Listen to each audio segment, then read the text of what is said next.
Hey guys, it's Joy Christina, and today I'm going to do a May TBR, which stands for to be read, if you didn't know. If you like these videos, let me know and I'll try to get more for you. So let's get right into this.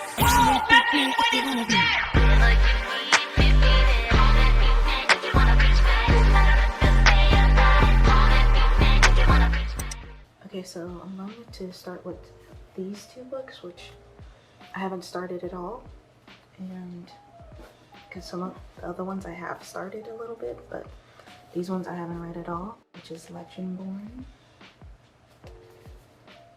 and The Song of Achilles. So I'm gonna read the back because I only know as much as what's in like the covers of these, but I've heard they're really good and I'm excited to read them. After her mother dies in an accident, 16-year-old Bree Matthews wants nothing to do with her family memories or childhood home. A residential program for bright high schoolers at UNC Chapel Hill seems like the perfect escape, until Bree witnesses a magical attack on her very first night on campus. A flying demon feeding on human energies, a secret society of so-called Legendborn students who hunt the creatures down, and a mysterious mage who calls himself Merlin and attempts and fails to wipe Bree's memory of everything she saw. The mage's failure reveals Bree's own unique magic and a buried memory with hidden connection. The night her mother died, another Merlin was at the hospital. Now that Bree knows there's more to her mother's death than what's on the police report, she'll do whatever it takes to find out the truth, even if that means infiltrating the Legendborn as one of their initiates.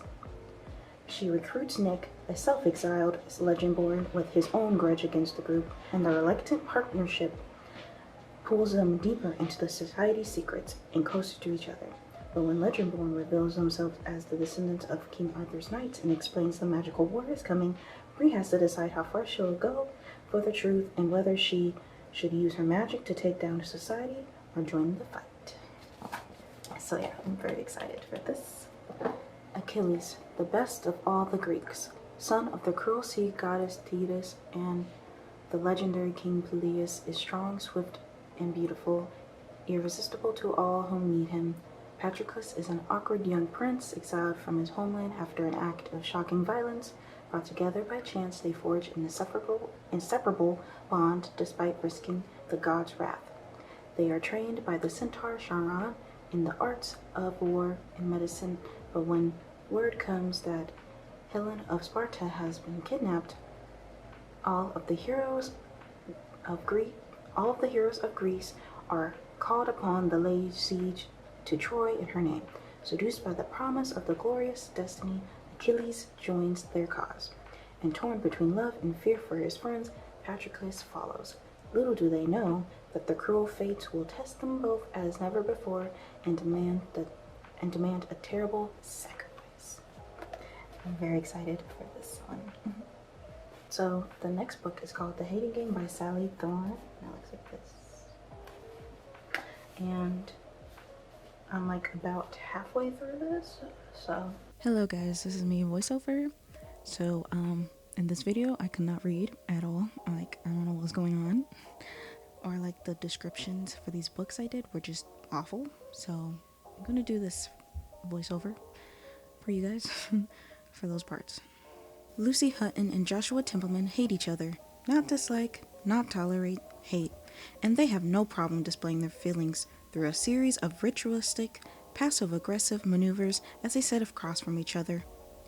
Executive assistants to co-CEOs of a publishing company, Lucy can't understand Joshua's joyless, uptight, malicious approach to his job. Joshua is clearly baffled by Lucy's overly bright colors, quirkiness, and Pollyanna attitude. Now up for the same promotion, their battles of wills has come to head, and Lucy refuses to back down when their game could cost her her dream job. But the tension between Lucy and Joshua has reached its boiling point, and Lucy is discovering that maybe she doesn't hate Joshua, and maybe he doesn't hate her either, or maybe this is just another game. It is also, I think, Enemies to Lovers. Goodness, I can talk today. And it's called Punk 57 by Penelope Douglas. In 5th grade, my teacher sets us up with pen pals from a different school. Thinking I was a girl with a name like Misha, The other teacher paired me up with her student, Rin. My teacher, believing Rin was a boy like me, agreed. It didn't take long for us to figure out the mistake, and no time at all were we arguing about everything. The best takeout pizza, Android versus iPhone, whether or not Eminem is the greatest rapper ever. And that was the start.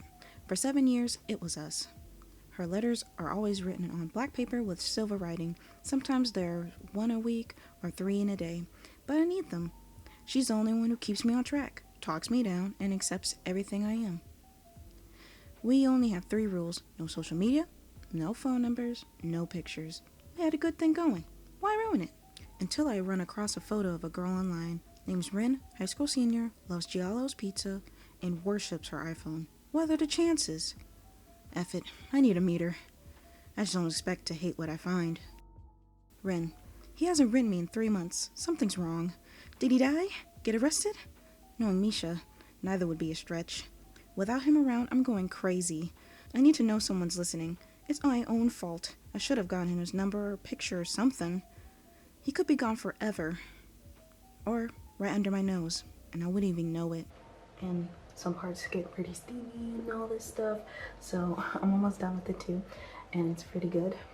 If you want my thoughts on those when I'm finished them, let me know in the comments below. The last book that I just read a couple chapters, I'm not that far as the other two, The Blade So Black by L.A. McKinney. It looks like this.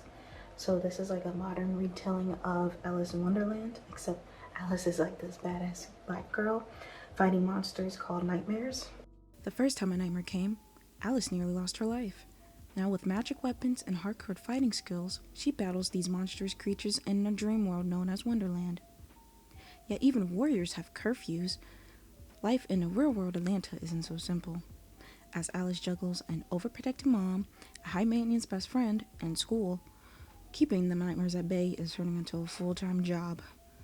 When Alice's handsome, mysterious mentor is poisoned, she has to find the antidote by venturing deeper into Wonderland than she's ever gone before, and she'll have to use everything she's learned in both worlds to keep her from losing her head.